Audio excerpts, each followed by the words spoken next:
तो दोस्तों नमस्कार। आज मैं आपको बताने वाला हूँ दोस्तों कि कल एक नीलकमल भैया का सॉन्ग आया था दोस्तों। मैं आज उसी के बारे में बात कर रहा हूँ दोस्तों। और मैं आप लोग को एक रीज़न बताता हूँ दोस्तों, कुछ दिन से मैं वीडियो सही से अपलोड नहीं कर पा रहा हूँ दोस्तों। प्लीज़ आपसे इसके लिए मैं माफ़ी माँगना चाहता हूँ। प्लीज़ आप छोटा भाई समझकर मुझे माफ़ कर दीजिएगा।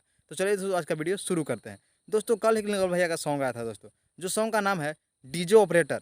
आप लोग इस सॉन्ग को ज़्यादा से ज़्यादा सुने भी होंगे और नहीं सुने हैं तो प्लीज़ आप लोग जाके एक बार सर्च कीजिएगा और सुनिएगा इस सॉन्ग को और प्यार दीजिएगा दोस्तों। इसमें डांस की है सृष्टि उत्तराखंडी और इसमें नीलकमल सिंह भी हैं, दोनों साथ में हैं। इस इन दोनों का जोड़ी मतलब बवाल होता है दोस्तों, आप लोग भी जानते होंगे। प्लीज़ आपसे रिक्वेस्ट है कि ये सॉन्ग को जरूर सुनिएगा। और जानते हैं दोस्तों, मेन खास बात है कि यह हिंदी मीटर पर गाया गया है दोस्तों सॉन्ग। मतलब भोजपुरी में हिंदी मीटर पर जब सॉन्ग आता है और नीलकमल भैया गाते हैं तो मतलब बवाल मच जाता है दोस्तों। और आप लोग ऐसे ही सपोर्ट नीलकमल भैया करते रहें। जानते हैं दोस्तों, 22 आवर्स में मात्र 7 लाख व्यू गया है दोस्तों। बताइए, ये सब सोचने वाली बात है दोस्तों। नीलकमल भैया का फैन इतना कम हो गए हैं। प्लीज़ आपसे रिक्वेस्ट है, जितने भी नीलकमल सिंह के फैन हैं, प्लीज़ आप लोग चैनल को सब्सक्राइब कर लीजिए। और आप लोग को एकदम छोटा है और बड़ा नीलकमल भैया के बारे में अपडेट मैं देता हूं दोस्तों। चलिए दोस्तों, आज का वीडियो हम बस यहीं तक और फिर से मिलते हैं अगले वीडियो के साथ। और आप लोग हमसे बात करना चाहते हैं तो इंस्टाग्राम का लिंक डिस्क्रिप्शन में होगा दोस्तों, वहाँ जाइएगा, वहाँ से आप लोग बात कीजिएगा दोस्तों।